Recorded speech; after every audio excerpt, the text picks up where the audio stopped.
So I'm going to ask you some of these questions. Okay, I'm very excited. Arthrogryposis. Uh-huh. Thank you so much for talking with me today. I'm so excited to learn more about you. Oh, you too. I am so excited. It's going to be a really, really fun time. Please introduce yourself to everyone. Hi, I am Rion Paige. I am 20 years old. I also was diagnosed with arthrogryposis multiplex congenita, and I was on season 3 of X Factor as a finalist, and am now studying social work and continuing my music career in Nashville, Tennessee. Cool. Yeah. How are you affected? So I am affected with my upper extremities. So I have a type called amyoplasia, but amyoplasia is kind of more directed towards people who don't have it genetically. So basically how mine works is my upper extremity, so my upper back and my arms have smaller muscles, which make it a little bit harder for me to be able to perform everyday tasks. And my hands are curved, just like yours, hand twins. And I figure out how to do things differently every single day. But there's actually, like, which is crazy enough, I feel like you and I need to talk to people about this. There's not a name specifically for people who just have it in their arms yet, which is crazy. Do you think that's a little bit crazy? Mm-hmm. Yeah. So maybe one day we can try to change that. How about that? Growing up, what was the most challenging part of having AMC? Oh my goodness, that is such a good question. There are so many challenging things. I would definitely say as I got older, I realized that I was different, and that was really like weird, because I'm sure you understand with your hands, you know how your hands work, right, Anna? Mm-hmm. You know how to do things for you. But I didn't realize that a lot of the other kids did things differently than I did. So I had to come to terms that sometimes I had to figure out how to do it a little bit differently, and sometimes tell my friends about that too, so that they could help me. So I think it was kind of weird and difficult to realize, hey, like this is something that's different about me, but it gave me even more power to be able to drive forward and figure out how to do things for myself and educate other people about differences.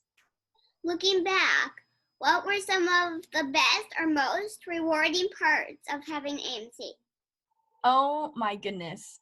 I would not be the same person that I am today without AMC. I think that sometimes in society, or when we talk about people with differences, it can often be seen as, oh, they can't do something, right? And sometimes people say, oh, they have a disability. But for me, I prefer to call my hands a difference, because without my difference, I wouldn't have been able to overcome so much and to see a different vision for life. I was able to see that there are different ways of doing things, not just with my hands, but how I live. And I think that resilience, do you know what resilience is? Mm-mm. So resilience is kind of like when you see something like an obstacle in the road, right? Like a cone. Like, whenever your mom's driving and there's probably a cone in the middle of the road, and you probably don't want to drive straight on the cone, right? Mm-hmm. That would not be very good. But when you drive around the cone and you find a different way around, you have resilience and you have grit because you're learning how to overcome an obstacle a different way. So I think that without my hands, I wouldn't have such a big vision and advocacy for other people. That is very cool. Yeah, for sure. Let's talk about your singing career. Oh, yeah. So I started singing when I was your age, probably a little bit younger. I was sitting in the back of my mom's car and I was singing to the Dixie Chicks, which is probably something you do not know, but it's a very, it's not super old, but country band, I guess old to me, very old to you. And my grandma looked in the back of my mom's car and said, "Hey, Alyssa, she actually sounds really good."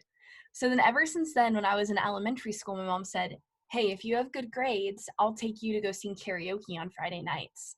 So I even have pictures of being like your age and standing up there when I was in pre-K, and my mom holding the microphone for me, and I learned that I loved to sing. So then in 2013, I was on Simon Cowell's The X Factor, and I stood in line just like everyone else you see on TV. And I went through 5 auditions and happened to get selected to be on TV.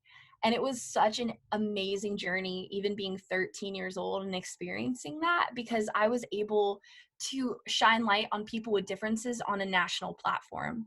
And then after that, I moved to Nashville, Tennessee from my home of Jacksonville, Florida. And I released an EP, which is like a short little album. And I started college, and I've just been working on music ever since, and hopefully releasing some stuff soon. But I'm actually loving this city and loving where I'm at. Yeah. I'm actually 4.5. 4.5? Oh my goodness. Oh my goodness. I just turned 20. Can you believe that? 20 years old. That's like a legit adult. That is crazy. I read that before. Yeah, isn't that crazy?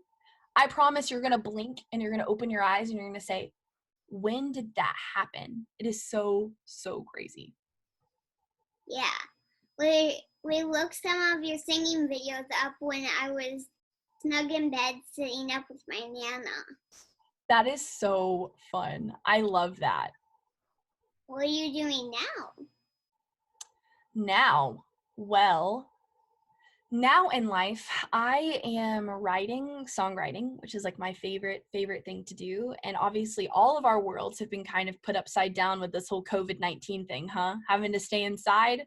So I've been doing a lot of staying inside and playing with my 4-month-old sister, Day. She's really wonderful. And I have a 11-year-old brother, Colton. So we're all like roughly 10 years apart, which is really, really crazy because we're all in different stages of life. And I am going into my junior year of college. And I was just before I talked to you doing some math, which was not very fun, but this is a lot better. What message do you have for other AMCers? Well, for other AMCers, I have to say that there is always a way.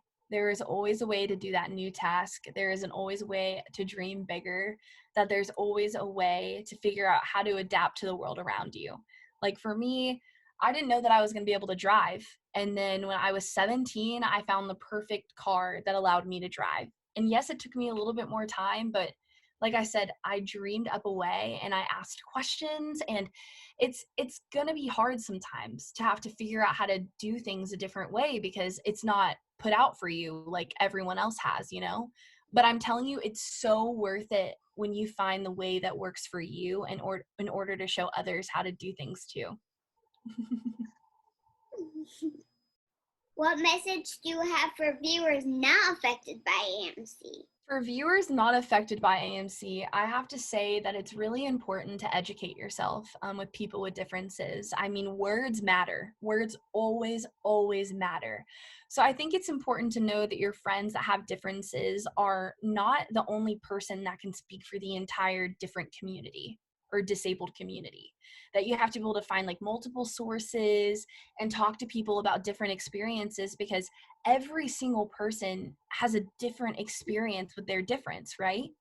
So I think it's really important for me, like not to be afraid to ask questions, because if you're doing it in love and you're curious and you want to be able to help, that sometimes that's the most loving thing that somebody can do instead of ignore the obvious of like us having a hand difference and needing help with like opening up a water bottle or something simple like that. Cool. Yeah. It's been lovely talking to you. Is there a way for people to follow you online?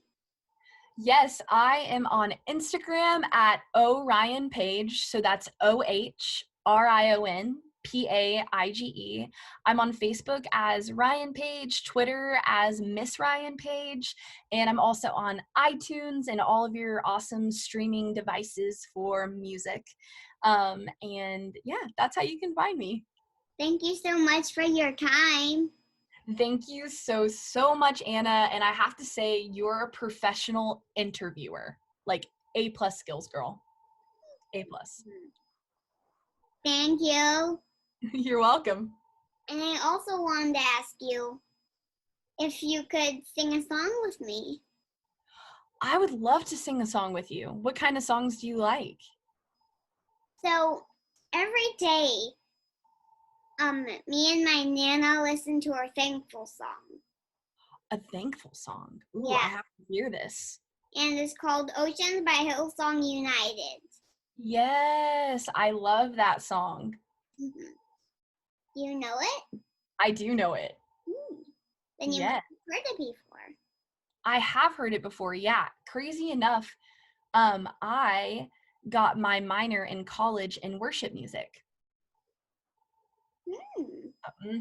So I had a whole year of all the singing things in school. It was very fun. So could we sing some of it together? Yeah, you ready? All right, let's see how this goes. Over Zoom, we'll try to get it to come through.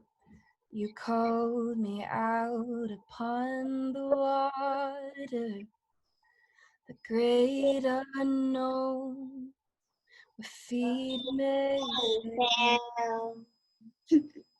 And there I find you in the mystery. An ocean deep, my faith will stand. And I will call upon your name and keep my eyes above the waves. When oceans rise, my soul will rest in your embrace. I am yours, and you are mine. Oh, I loved that. That was so beautiful. Goodbye. Thank you very much. Goodbye. Bye.